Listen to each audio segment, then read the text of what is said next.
வணக்கம். இது தமிழ் குரலின் சிறப்பு நேர்காணல். இன்றைக்கு நம்மோடு இணைந்திருக்கிறவர் மரியாதைக்குரிய மூத்த பத்திரிகையாளர் மற்றும் அரசியல் திறனாய்வாளர் ஐயா திருமிகு ஆர் மணி அவர்கள். சார் வணக்கம் சார்.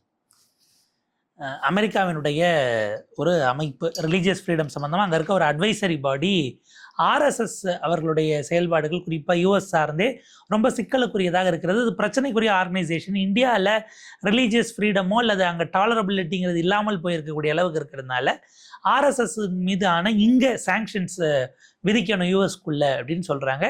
குறிப்பாக மோகன் பகவத் இப்போ டூர் வரும்போதெல்லாம் நம்ம ஹை லெவல் மீட்டிங் எல்லாம் நடத்தாதீங்க அப்படின்னு ஒரு அட்வைஸ் கொடுத்துருக்காங்க. இந்திய அரசாங்கம் எதிர்த்து இருக்கு. முதல்ல இதனுடைய பின்னணி எப்படி பார்க்குறீங்க சார்? ஆமாம், இப்போ பிரச்சனை கனடாவில் போகிறதுல முதல்ல வந்திருக்குதுன்னு நினைக்கிறேன். ஆல்ரெடி கனடாவுக்கு போகிறார் அவர் மோகன் பகவத். அங்கே கிட்டத்தட்ட அங்கே முதல்ல ஒரு 2 எம்பிஸ் வரக்கூடாதுன்னு அப்போசிஷன் எம்பிஸ் கெனடியன் கவர்மெண்ட்டை கேட்டாங்க. யூஸ்வலாக பிஜேபி என்ன பண்ணுவாங்களோ அதை பண்ணாங்க. அவங்களோட சப்போர்ட்டர்ஸை வச்சு ப்ளஸ் அவங்களோட ப்ராக்சிஸ் அங்கே இருக்காங்க. அதில் ஒரு 100 எம்பிஸை அல்லக்கைங்களை தூண்டி விட்டு அமைப்புகள் அல்லக்கை இண்டிவிஜுவல்ஸை தூண்டி விட்டு 100 எம்பிஸ்க்கு மேலே அவங்க இல்லை இந்த சார்ஜஸ்லாம் ரொம்ப தவறானது, அது ரிலீஜியஸ் ஃப்ரீடமுக்கு எதிராக ஆர்எஸ்எஸ் எதுவுமே பண்ணல. 100 சிவிலியன் ஆர்கனைசேஷன் சிவிலியன் ஆர்கனைசேஷன்லாம் சேர்ந்து ஆர்எஸ்எஸ் ஒரு சோஷியல் மூமெண்ட்டு, அது நிறையா சமூக சேவை செய்து அப்படின்னு டாக்குமெண்ட்லாம் கொடுத்து அவரை வரவிடக்கூடாது, நம்ம அவர் வருவதை தடுப்பது ஆபத்தானது அப்படின்னு அவங்க சொல்லியிருக்காங்க. Whether it is US or Canada, கவர்மெண்ட்டுக்கு தெரியும், கெனடியன் இன்டெலிஜென்ஸுக்கும் எஸ்சிஐஏக்கும் நல்லா தெரியும் ஆர்எஸ்எஸ்ன்றது என்ன, இட் இஸ் அப் டு வாட்ன்றது அவங்களுக்கு தெரியும். It's fundamentally a fascist organisation, Hindu fundamentalist majoritarian fundamentalist organisation, responsible for the killing of the father of the nation, Mahatma Gandhi கொலை பண்ணதில் சித்தாந்த ரீதியாக தொடர்புடைய ஒரு அமைப்பு. இன்றைக்கு மோடி அரசு வந்த பிறகு 12 ஆண்டுகளில் அது அசுர வளர்ச்சி அடைந்திருக்கிறது. பெரிய அளவில் ஆர்எஸ்எஸ் இந்திய அரசை, இந்திய நாடாளுமன்றத்தை, இந்தியாவின் அமைச்சரவையை, மத்தியில் ஆளக்கூடிய பாஜகவை கட்டுப்படுத்துகிறது. அவங்களோட ரோல்ன்றது ரொம்ப உலகத்திலே அப்படி ஒரு ஆர்கனைசேஷன் கிடையாது. எல்லா நாடுகள்லையுமே பேக்கப் ஆர்கனைசேஷனு பல நாடுகளில் இருக்கும். ஆனால் ஃப்ரண்டலாக இருக்கக்கூடியவங்க தான் டிசிஷன்ஸ் எடுப்பாங்க. இங்கே பேக்கில் இருக்கவங்க தான் டிசிஷன்ஸ் எடுக்கிறாங்க. எல்லாத்தையும் கூட ரொம்ப மோசமானது, இவங்க யாருக்கும் கட்டுப்பட்டவங்க கிடையாது.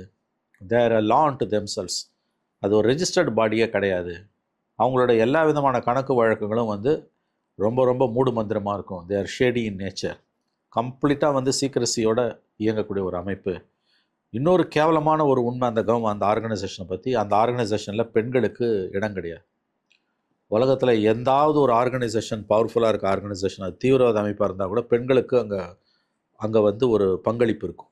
அவங்க உறுப்பினர்களாக இருப்பார்கள். பெண்களை உறுப்பினர்களாக சேர்த்து கொள்ளாத ஒரு அமைப்பு. அடிப்படையில் பெண்களுக்கு எதிரான, தலித்துகளுக்கு எதிரான, சிறுபான்மையின மக்களுக்கு எதிரான ஒரு அமைப்பு அது.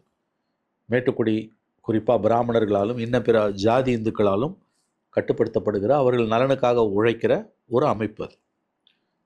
எந்த விதமான வெளிப்படைத்தன்மையும் இல்லாத ஒரு அமைப்பு. அவர்கள் கடந்த 12 ஆண்டுகளில் அசுர வளர்ச்சி அடைந்திருக்கிறார்கள். ஆண்டுதோறும் மோடி அரசு ஆர்எஸ்எஸ்க்கு ப்ராக்ரஸ் ரிப்போர்ட் கொடுக்குது. எல்லா மந்திரிகளையும் கூப்பிட்டு ஆர்எஸ்எஸ் விசாரிக்கிறது. கடந்த ஆண்டு நாங்கள் இதெல்லாம் செய்யணும்னு சொன்னோமே, செஞ்சியா, இந்த வருஷம் என்ன செய்ய போகிறோம் இப்படி. இன்க்ளூடிங் பிரைம் மினிஸ்டர் மோடி, அவங்க they've to submit their progress report to RSS. So இப்படிப்பட்ட ஒரு ஆர்கனைசேஷன் இன்றைக்கி உலகம் முழுவதும் இந்த கடந்த 12 ஆண்டுகள், ஆக்சுவலாக மன்மோகன் சிங் பீரியட்லேயே வளர ஆரம்பிச்சிட்டாங்க. இந்த 12 ஆண்டுகளில் அசாத்தியமான அளவுக்கு வளர்ந்து விட்டார்கள். இன்னும் சொல்லப்போனால் ரொம்ப அப்பட்டமான உண்மை, இந்தியாவுடைய உளவு அமைப்பான வெளிநாடுகளுக்கான உளவு அமைப்பான ரிசர்ச் அண்ட் அனாலிசிஸ் விங், இதனுடைய ஸ்பைஸ் உலகம் முழுவதும் இருப்பாங்க. சிஐஏக்கு எப்படி இந்தியாவில் இருக்காங்களோ அது மாதிரி அவர்களை விட எண்ணிக்கையில் அதிகமாக, ரா அமைப்பை விட அதிக எண்ணிக்கையில் இருப்பது ஆர்எஸ்எஸ்காரர்கள் தான் உலகம் முழுவதிலும். அவங்க குளோபல் ஹிந்துத்வா இன்னைக்கு கடந்த 12 ஆண்டுகளில் வளர்ந்துருக்கிறது. அதுக்கு முதல் காரணம் ஆர்எஸ்எஸ், அதனுடைய கிளை அமைப்புகள். Global Hindutva is become a threat to world பீஸ்ன்னு இன்றைக்கு செய்தி கட்டுரைகள் வர ஆரம்பித்திருக்கின்றன. உலகம் முழுவதுமே குளோபல் ஹிந்துத்வா, ஆர்எஸ்எஸ் பல்வேறு நாடுகளில் பெரிய அளவில் ஊடுருவி இருக்குது. அது இந்தியாவுடைய அண்டை நாடுகளில், சிறிய நாடுகள்லாம் பெரிய அளவில் இன்ஃப்ளூயன்ஸே பண்ணுறாங்க. உதாரணத்துக்கு இலங்கையில் எடுத்துக்கிட்டிங்கன்னா, இலங்கையில் RNDW விட ஆர்எஸ்எஸ் அமைப்பு சார்ந்தவர்கள் தான் ரொம்ப அதிகமாக இருக்காங்க. ஆர்எஸ்எஸ்க்கும் ஆர்என்டபிள்யூக்கு ஒன்றும் பெரிய வித்தியாசம் கிடையாது. கிட்டத்தட்ட ஆர்என்டபிள்யூ ராவை வந்து ஆர்எஸ்எஸ் கேப்சரே பண்ணிடுச்சு. இதுதான் உண்மை. இந்த பேக்ரவுண்டில் தான் வந்து இவர் வரக்கூடாது அப்படின்ற பிரச்சாரத்தை கனடாவில் மேற்கொள்கிறாங்க. வராமலாம் செய்ய முடியாது, அரசு வந்து அவங்களை வர வைக்கும். எனக்கு தெரிஞ்சு வராமல் கனடாவில் அவர் கால் பதிக்காமல் தடுப்பதெல்லாம் வந்து சாத்தியம் இல்லாத ஒன்று, தேவையும் இல்லாத ஒன்று. அவரோட மூமெண்ட்டை ரெஸ்ட்ரிக்ட் பண்ணணும்லாம் அவசியமே கிடையாது. எக்ஸ்போஸ் பண்ணுறது தான் அவங்க வேலையாக இருக்குமே ஒழிய அவர் வராதுன்னு சொல்கிறது வந்து அவங்கள வளர்ப்பதற்கு தான், அவர்கள் வளருவதற்கு தான் உதவும். எந்த ஒரு ஸ்கூல் ஆஃப் தாட்டுக்கும் கவுண்டர் லாபி இன்னொரு இருப்பாங்கங்கிறது தானே ஆர்எஸ்எஸ். ஆக்சுவலாக அந்த எம்பிஸ், கனடியன் எம்பிஸ் எழுதினவங்க 2 பேர் மட்டும் இல்லை. அது என்னன்னா, எதிர்கட்சிகள் ஒவ்வொரு துறையும் விமர்சிப்பதற்கு எதிர்கட்சியில் ஒரு ரெப்ரசன்டேட்டிவ் போடுறாங்க. அந்த வகையில் ஃபாரின் அஃபேர்ஸ் அண்ட் அங்கே வந்து இன்டர்னல் பீஸ்க்கான எம்பிஸ் அதை விமர்சிக்கிறாங்க. அப்போ அது எதிர்கட்சியினுடைய குரலாகவே நம்ம எடுத்துக்கலாம். அந்த 2 எம்பிஸ் இண்டிவிஜுவலாக எழுதலை, அந்த ஒவ்வொரு அமைச்சரவையும் விமர்சிப்பதற்கு கவுண்டர் நரேட்டிவ்கான எம்பிஸாக தான் அதை வச்சாங்க. ஸோ அதுக்கு கவுண்டராக, அதாவது அங்கே சீக்ஸ்க்கான ஸ்பேஸ் கனடாவில் நமக்கு என்னன்னு தெரியும், இந்த பக்கம் இவங்க ஹிந்துத்துவாக்கான ஒரு நெட்வொர்க்கையும் அங்கே செஞ்சுருக்காங்கன்னு நம்ம புரிஞ்சுக்க வேண்டியிருக்குங்களா கனடாவை பொறுத்த வரைக்கும்? இந்துத்துவாக்கான நெட்வொர்க்கை வந்து மோடி கவர்மெண்ட் வந்ததுலேருந்து அக்ரெசிவாக பில்டு பண்ண ஆரம்பிச்சிட்டாங்க. மன்மோகன் சிங் பீரியட்லேயே அயல் நாடுகளில் ஆர்எஸ்எஸ் உடைய குரோத்ன்றது வந்து சிஸ்டமேட்டிக்காகவும் பிளான்டாகவும் ஃபோக்கஸ்டாகவும் இருந்திருக்கு. 12 ஆண்டுகளில் வந்து அவங்க அக்ரெசிவ் ஃபோக்கஸில் with backup of the government front foot எடுத்து வைக்கிறாங்க. பணம் வந்து பிரச்சனையே கிடையாது. பணம் வந்து கோடானு கோடி பணம் அவங்களுக்கு வந்துக்கிட்டே இருக்குது. மோகன் பகவத்தோட விசிட்டு அது வரக்கூடாதுன்னு சொல்கிறது ஒரு விதத்தில் வந்து அது ஒரு ஸ்ட்ராட்டஜி தான். அதாவது வந்து மக்கள் கவனத்தை ஈர்ப்பதற்காக. At the end of the day governments cannot deny permission to மோகன் Bhagwat. Is almost like denying in permission to Modi. இந்திய பிரதமருக்கு நீங்கள் மோடிக்கு அனுமதி மறுப்பீர்களே ஆனால் அது எந்த அளவுக்கு சீரியஸோ அந்த அளவுக்கு சீரியஸ் தான் மோகன் பகவத்துக்கு அனுமதி மறுப்பு. இந்தியன் ஸ்டேட்டை பொறுத்த வரைக்கும் பிஜேபியை பொறுத்த வரைக்கும் நவ் அங்கே இந்த குரல்கள் எழுகின்றன. அந்த குரல்களை நாம் ஆதரிக்க வேண்டும். ஆனால் நோக்கம் வந்து அவர்களுடைய நோக்கம் இது கிடையாது. அவங்க இதை கவனத்தை ஈர்க்கணுன்றாங்க, அவ்வளோதான். இன்னொன்று, இப்போ நீங்கள் கனடாவில் பார்த்தீங்கன்னா சீக் எக்ஸ்ட்ரீமிஸ்ட் அதிகமாக வளர்ந்துக்கிட்டு இருக்க ஒரு நாடாக அது இருக்குது. நிஜார் கில்லிங், சீக் ஃபண்டமெண்டலிசம் அங்கே ரொம்ப அக்ரெசிவாக வளர்ந்துக்கிட்டு இருக்குது. ஆஸ்திரேலியா, கனடா, யூஎஸ் எல்லாமே நிஜார் கில்லிங்லாம் வந்து it's sign of the growth of Khalistan. அவங்க இந்திரா காந்தி மாதிரி அந்த கில்லிங் சம்மந்தப்பட்ட ஏதோ ஒரு இதை ரெக்ரியேட் பண்ணாங்க, ஒரு மீம் மாதிரி ஏதோ ஒன்று. அது அப்புறம் வந்து அவங்க கம்ப்ளீட்டாக வந்து அவங்க வந்து தனிநாடு கேட்டு போராடுறாங்க, அக்ரெசிவாக ஊர்வலங்கள்லாம் விடுறாங்க. So which no government can allow. So அந்த இடத்துல ஒரு கவுண்டர் பேலன்ஸுக்கு மோகன் பகவத் அக்ரெசிவாக உள்ளே போய் பிரச்சாரம் பண்ணுறதை ஆர்எஸ்எஸும் பிஜேபியும் விரும்பும். எனவே it is Canadian government has to ensure highest security, அதில் சந்தேகம் கிடையாது. ஏன்னா அங்கே சீக் எக்ஸ்ட்ரீமிஸ்ட் வந்து ரொம்ப அக்ரெசிவாக அங்கே வந்து they are loitering on the streets, துப்பாக்கி எடுத்து சுற்றி நடக்கிறானுங்க. ஸோ மோகன் பகவத் வரக்கூடாதுன்னு சொல்கிறதுக்கும் போராடுறதுக்கும் அங்கே இருக்கக்கூடிய அமைப்புகளுக்கு உரிமை உண்டு. அதை யாரும் கொஸ்டின் பண்ண டெமோக்ராட்டிக் மீன்ஸ், அது டெமோக்ராட்டிக் மீன்ஸில் ஜனநாயக பாதையில் அறவழியில் அவரை வரணும்னு சொல்கிறது அங்கே இருக்கங்களுடைய அமைப்போட உரிமை. At the end of the day Canadian government தான் டிசைட் பண்ண போது அது வந்து மோகன் பகவத்துக்கான உரிமையெல்லாம் ரத்து பண்ணாது. மோகன் பகவத் கனடாவுக்கு வரக்கூடாதுன்னு சொன்னால் மோடி வரக்கூடாதுன்னு சொல்கிற மாதிரி. அதனால் அந்த தப்பை அவங்க செய்ய மாட்டாங்க. ஒன்லி திங் இஸ் கனடாவில் வந்து சீக் எக்ஸ்ட்ரீமிஸ்ட் அதிகமாக இருக்கிறதால ஈவன் தேர் பாம்பிங் குருத்வாராஸ் மேலே குண்டை தூக்கி போடுறான், எல்லாம் பண்ணுறான்னு. ஸோ இதை என்ன பண்ணணும்னு கேட்டிங்கன்னா government, Canadian government should allow both the visit and the protest. மோகன் பகவத்தோட வருகையையும் கெனடியன் கவர்மெண்ட் வந்து அனுமதிக்கணும். மோகன் பகவத்தோட வருகைக்கு எதிராக போராடக்கூடிய மாணவர்கள் இருக்காங்க இல்லையா, அவங்களுடைய போராட்டத்தையும் அரசு அனுமதிக்கணும். பேலன்ஸ் ஆஃப் கன்வீனியன்ஸ் அதை செய்யணும். அது தட் இஸ் டெமோக்ரஸி. இன்ஃபேக்ட் மோகன் பகவத்தோட செக்யூரிட்டி வித்தின் கனடா வந்து கனடியன் அரசு அதை உறுதிப்படுத்தணும். ஏன்னா அங்கே சீக்கிய தீவிரவாதிகளோட நடமாட்டம் பெரிய அளவில் இருக்குது. ஆகவே மோகன் பகவத் பத்திரமாக கனடா போயிட்டு இந்தியா திரும்புவதை கனடிய அரசு உறுதிப்படுத்த வேண்டும். ரெஸ்ட் இஸ் பாலிடிக்ஸ், அதை நம்ம ஒன்றும் பண்ண முடியாது. யூஎஸில் ஒரு அந்த ரிலீஜியஸ் ஃப்ரீடம் தொடர்பான அமைப்பு வச்சுருக்காங்க. அட்வைசரி இன் நேச்சராக அந்த அமைப்பு இருக்குது. அவங்க தொடர்ந்து 7வது ஆண்டாக ஆர்எஸ்எஸ் பேன் அல்லது ஆர்எஸ்எஸ் மீதான சாங்ஷனை யூஎஸில் கொடுக்கணும்னு கொடுக்குறாங்க. இந்த குளோபல் ரிலீஜியஸ் ஃப்ரீடம் பற்றிலாம் தொடர்ந்து எப்படி யூஎஸ் எல்லாத்துலேயும் கருத்து சொல்லிக்கிட்டு இருக்கு, அதை நம்ம எப்படி பார்க்க வேண்டியிருக்குது? அதனுடைய நோக்கம் உள்ளபடியே ரிலீஜியஸ் பீஸ் ஹார்மனி வரணும் என்பது தானே, இல்லை அதை தாண்டி வளர்கிற நாடுகளின் மீது ஒரு கவுண்டர் பேலன்ஸாகவும் இப்படிலாம் நடக்குது அப்படின்னு எடுப்பதற்காக இதை ஒரு ஆவணப்பூர்வமாக பண்ணுறாங்களா? அதில் ரெண்டுமே இருக்குது. உண்மையிலேயே வந்து ரிலீஜியஸ் ஃப்ரீடமும் அவங்க விரும்புகிறாங்க. See, the voices for free speech அமெரிக்காவில் வலுவாக இருக்காம உலகின் எங்கேயுமே கிடையாது. இட்ஸ் அ காம்ப்ளிகேட்டட் கான்டினென்ட் தான் உங்களுக்கு. மோடி அவர்கள் போன போது கூட அங்கே சில ப்ரொடெஸ்ட் பண்ணிடலாம், பண்ணிக்கலாம். அது வந்து ஒன்றும் கிடையாது. யார் வேணால் எதை வேணால் பண்ணலாம். ட்ரம்ப்பை நிர்வாணமாக மெழுகுவத்தியில் பொம்மை செஞ்சு வச்சுருக்கான் வாஷிங்டனில், நடுத்தரில் வைக்கிறான். Nobody father's. நம்ம ஊர்லனா நேரமே அவனை வந்து அரெஸ்ட் பண்ணியிருப்பாங்க, திடீர்னு அவன் ஒரு நாள் காணாமல் போயிருப்பான். அங்கே வந்து உச்சபட்ச ஃப்ரீடம் இருக்குது, அதிலெல்லாம் உங்களுக்கு எந்த சந்தேகம் வேணாம். It's an opportunity, land of opportunity, it's a free land. But இந்த விஷயத்தை பொறுத்த வரைக்கும் அவங்க வந்து கண்டிப்பாக வந்து என்ன பண்ணுவாங்க, இங்கே என்ன நடக்குது, ஆர்எஸ்எஸ் இஸ் அப் டு வாட்ன்றது இன்றைக்கி ஆர்எஸ்எஸ் எதிர்க்கிற இடதுசாரிகளையோ அல்லது அவர்களை சார்ந்த இயக்கங்களையோ விட துல்லியமாக சிஏஏக்கு அமெரிக்காவுக்கு தெரியும். அதில் சந்தேகம் வேணாம் உங்களுக்கு. அது மீறி கூப்பிட்றான்னா இங்கே டைல்யூட் பண்ணணும், ஆன்டி பிஜேபி ஸ்டான்ஸ் எடுக்கிறவங்களை டைல்யூட் பண்ணுறதுக்கு அதை அவங்க பண்ணுறாங்க. எனவே இது விசிட்டை தடுக்கக்கூடாதுங்க, விசிட்டையும் தடுக்கக்கூடாது, விசிட்டுக்கு எதிராக போராடுறவனையும் தடுக்கக்கூடாது.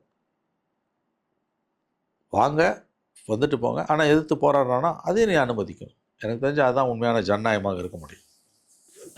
மோகன் பகவத் அவர்களுடைய இப்போ குளோபல் அவுட்ரீச் அப்படிங்கிறது இது ஏதோ ஒரு வகையில் இங்கே பாஜகவுக்கு பின்னால் பலனாக இருக்க வாய்ப்பு இருக்கா? மீன் ஏன்னா அவர் பார்த்தீங்கன்னா ஜென்சியோட பாம்பேல உட்காந்து பேசுகிறார். That's an indicator to Modi. ஜென்சியை கூப்பிட்டு மோகன் பகவத் பேசுகிறதால ஜென்சி ஒன்றும் பிஜேபி ஆர்எஸ்எஸ் பக்கம் போக மாட்டாங்க. ஆனால் அந்த நிகழ்ச்சியை வந்து மோகன் பகவத் ஏன் நடத்துகிறாருன்னா அவர் மோடிக்கு மெசேஜ் கொடுக்குறாரு, லுக் நீ ஒழுங்கா இல்லை, நீ ஒழுங்கா இருந்தா இல்லைன்னா இது இருந்தால் இது நடந்திருக்காது. இது வரைக்கும் வந்து வேளாண் போராட்டங்கள், ஜிஎஸ்டி, லாக்டவுன்லலாம் பாதிக்கப்பட்டவங்க உன்னை பற்றி பெருசாக கவலைப்படல, நீங்களும் வந்து அது வந்து ஒரு பெரிய இஷ்யூவாக எடுத்துக்காம தான் கடந்து போனீங்க. பட் இந்த தடவை this is very serious issue. ஏன்னா நம்ம கோர் ஓட் பேங்க் காலி ஆகுது. 29 நம்ம ஜெயிக்கிறது கஷ்டம் இப்போ இருக்க நிலைமையில் படி பார்த்தா. Maybe emergency single largest party அந்த தனி மெஜாரிட்டிலாம் போன தடவை இல்லாமல் போனோம், இந்த தடவை சத்தியமாக வராது. நீ செஞ்ச பாவத்துக்கு நாங்கள் எதுக்கு வந்து பலனை அனுபவிக்கணும்? You pull up your socks or get out. அதுதான் மெசேஜ்.